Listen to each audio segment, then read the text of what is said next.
Hello friends, स्वागत है आपके अपने YouTube channel maths tricks bye भाई में। आज अपनी सीरीज का दूसरा दिन है, तो अपन दूसरा क्वेश्चन सोल्व करते हैं। क्वेश्चन दे रखा है 10 सेंटीमीटर ऊंचाई वाली और 14 सेंटीमीटर व्यास वाले एक ठोस बेलन को पिघलाया जाता है और ऊंचाई को 10 सेंटीमीटर रखते हुए आयतन को 3:4 के अनुपात के दो शंकु में बदल दिया जाता है। तो पहले और बाद में समतल पृष्ठीय क्षेत्रफल में कितना प्रतिशत का परिवर्तन आया, ये अपने को पूछा है। तो चलिए सबसे पहले हम बेलन और शंकु इनका क्विक रिवीजन कर लेते हैं। बेलन का आयतन क्या होता है, पाई आर स्क्वायर एच, और पृष्ठीय क्षेत्रफल 2 पाई आर। बेलन का कुल पृष्ठीय क्षेत्रफल 2 पाई आर आर प्लस एच। इसी प्रकार शंकु का है।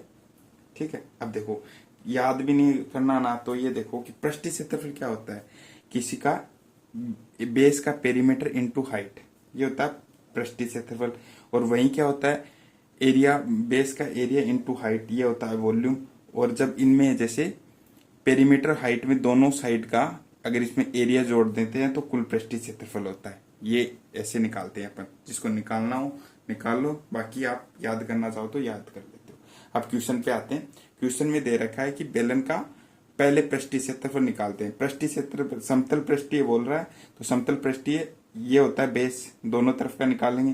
तो मैंने 2 पाई आर निकाल दिया, तो इसको मैं सोल्व करूंगा तो 360 सेंटीमीटर स्क्वायर आएगा, यानी बेलन के समतल का पृष्ठीय क्षेत्रफल 308 सेंटीमीटर स्क्वायर था। अब क्या किया, बेलन का आयतन निकाला। बेलन का आयतन फॉर्मूला में वैल्यू रखी तो आया 1540 सेंटीमीटर क्यूब। ये आयतन 3:4 में डिवाइड हो गया, तो ये आ गया, क्या हो गया, 660 सेंटीमीटर क्यूब और 880 सेंटीमीटर क्यूब। ठीक है, अब ये देखो कि अब अपने को क्या करना है, इसमें भी ये एरिया ही निकालना ना, समतल पृष्ठ का क्षेत्रफल ये निकालना है। तो ये देखो, इसको मैं लिख सकता हूँ 1/3 pi r square h is equal to 660। अब एच का मान क्या बोल रहा है, 10 सेंटीमीटर रखना है, यानी 10 सेंटीमीटर रख लिया। तो ये 1 0 से 1 0 कट गया। अब यानी पाई आर स्क्वायर को तो मैं वैसे ही रख लूंगा, क्योंकि मुझे यही चाहिए।